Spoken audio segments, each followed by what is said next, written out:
beauty supply store, and because I wanted to get some Yaky pony braiding hair, for what else? A crochet style. I'm just stacking up all this hair. So I went there looking for the free tress Yaky pony because I've seen a bunch of reviews on it and tutorials on how to install it for crochet braids. Went to my local beauty supply store. They did not have the Yaky pony free tress style. So what I ended up getting, because I didn't want to leave empty-handed, was this brand called Biba. And I've never heard of it before, but the lady at the store told me that this brand has been around a long time. I just assumed she was telling me the truth. I don't know. But it was $3.99 in a color 1B, and it is called, it says Premium Short Yaky. No, it doesn't. It says Premium Soft Pony in a color 1B. And that's the packaging, and it is 100% Toyokalon hair. So I looked up what Toyokalon means, and it's just synthetic fiber that I believe you cannot put heat to, but I am going to try it before installing it on a little piece to see what happens if you put heat to it. Your eyes do not deceive you. There's something different about me. What is it? Anyway, so I have the Biba hair here, and I've cut a piece off, and I have a cup of steamy water, and I want to dip it in to see what happens with this hot water in this hair, if it melts or if it gets coarse. So I'm not going to tip it too much, but it's in there. All right.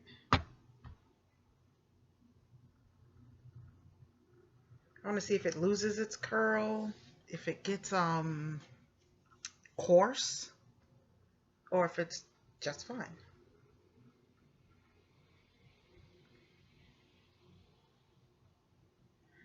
All right, so I'm gonna have to wait until it dries, obviously, but right now I'm feeling it, and it does not feel coarse at all. Still has its little shape there. So I'll just dunk it one more time, like a tea bag. All right.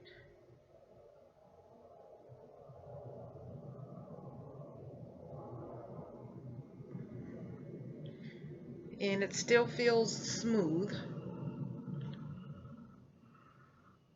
Yeah. Still feels smooth. It's not beaded up or anything. So I'm gonna let this dry and then come back and show you what it's like. And then maybe when it's dry, or then again I could do this, and this is dry. I just put a little knot in there. I'll heat up my flat iron maybe and see what happens when I add heat to it. I think that's what I'm going to do. Let me just grab my flat iron. Okay, I'm back. I actually don't have my flat iron. My curling iron was closer, so I grabbed that. And this is a T3 curling iron, and it goes from 140 degrees to 410 degrees. And I currently have it set on 300 degrees. So I'm gonna do this first piece at 300 degrees and see what happens to the hair. Oh yeah, that melts instantly. There's nothing on the curling iron, but that piece of hair melted, and it feels super coarse, like super coarse Marley hair. So maybe that's how they make Marley hair. Yeah, that's pretty bad. And I didn't even leave it on there for long. Turn that temperature down. And it's blinking. And I have it on 230.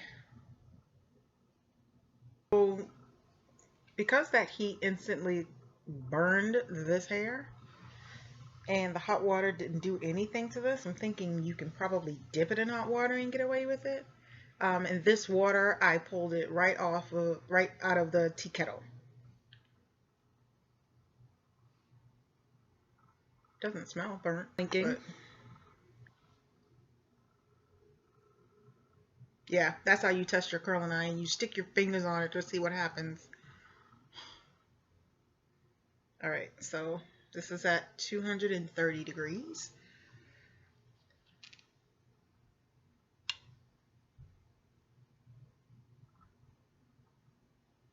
All right, it's crinkling a little bit, but it still feels smooth. Yeah, I don't think I'm going to be able to curl this. Yeah, so that was 230. Let's go down to the lowest setting, which is 140. So I couldn't curl it. Actually, it does not. Where is it?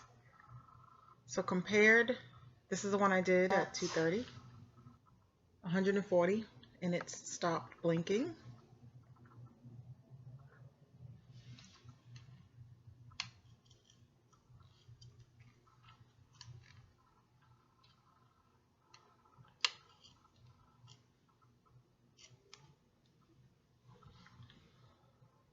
Okay, so it still feels smooth. You cannot curl it, and it still has some movement to it. This is the second piece. Doesn't really have any movement. It feels soft. There's just some crinkle. Doesn't really have a flow to it. And this piece completely stuck together. So you can put heat on this Biba to Yokalon hair at a very low heat setting. So before turning the curling iron off, I still have it at about 200 degrees. I decided to take the hair, and this is the wet part of the hair, and just wrap it around, see if it dries it out, and see what happens.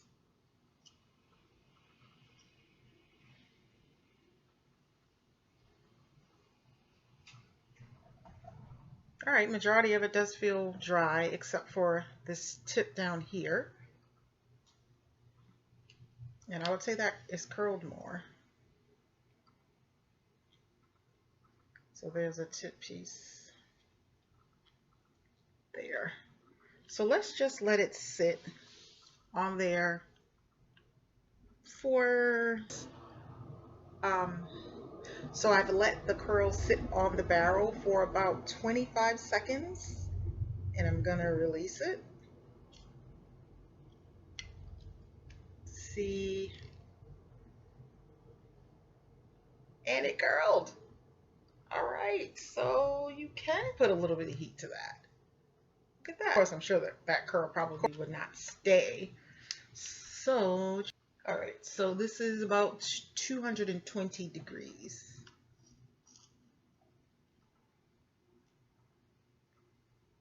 And there's the edge. Again, for another 25 seconds at about 220 degrees. And this time when I release it, I'm not gonna push the button. I'm just gonna open it and pull it straight off to see if it keeps a coil to it. Not really. It still feels smooth. All right, so this Biba Toyokalon here you can use heat on it, up to about 220 degrees. And I left it on about 25 seconds twice, and it didn't damage the hair at all. So that's my second experiment. And it's just a really basic package, that's why I took it out. Actually, I took it out because I washed it. I did the vinegar rinse on it, and I did the vinegar and water mixture, soaked it, and then I hung it up to dry. So I hung it like this, and this is actually one package of hair, and it comes with two bundles in it. So when I wash it and hang it on the hanger and stick it in a portion of my closet, and I put a towel on the floor so any of the excess water can drip on the towel, this is how I hang it up so it doesn't get damaged. And I'm just going to take this off. I think one bundle has a good amount of hair. It doesn't seem like extremely thin to me, but so yeah, that's the hair. It's after doing the rinse, it feels like it did before. It feels soft and it has movement to it, and the light's shining on it, so it looks extremely shiny, but it does have a good amount of sheen to it, and it has that flip thing at the end. So what I plan on doing is actually cutting it in half and crocheting it in at the shorter length instead of the longer length. So in the back it would be there, and I think as I go up it'll layer itself. Maybe I'll leave some pieces a little longer in the top. I'm not sure, but I just had to have this hair. So the other thing that I want to talk about is, and I bought 3 packages of it. The other thing I wanted to share is when I get the hair and I immediately do the vinegar and water mixture to soak it. And when I'm done and I hang them up on the hanger and hang them in the closet, let them dry, I take a packaging. Like, I couldn't put it back in this because this packaging is cheap. It doesn't have the snap. It just has tape, so it would fall out. I keep these shake and go packages. They're good plastic and they have the snap on the backs. So in here I have the other 2 packages, which is 4 bundles of hair in the package. And what I'll do is I'll just put it back on the hanger and then hang it in the closet, packaged like this. And then when I want to get it, I'll just grab it. So what I've been doing is I've been doing that with all of my hair. If it's in a package like this, and this happens to be the Go-Go Curl, I know that I can go ahead and grab this and style with it. If I have packaging that is still like this, that lets me know that I still need to do a rinse on that hair. So right now I have maybe 7 styles that are already prepped and ready to go, and I just take the tag and tape it to the package, even though it has the name somewhere on here. Like right here it has a name, but it's easier for me to just see the picture and what curl pattern that is, because a lot of the curl patterns do look the same. So that's just my little tip for getting hair prepped. And I did my mom's hair maybe a week and a half ago with the Free Tress Water Wave, and I didn't have a chance to soak that hair. We just got it in the mail the same day, opened it up, did her hair, and she was complaining that her head was itching and she was scratching her scalp a lot. And she was like, "Did you wash this hair?" And I'm like, no, I didn't. Remember, we installed it immediately. And she was like, "Oh, that's right." So I guess it does make a difference. I haven't tried it in my hair yet, but I'm working on it. So that's just my quick video for the Biba Yaky pony hair, and how I prep my synthetic hair for installation ahead of time. All right, thanks for watching. Later.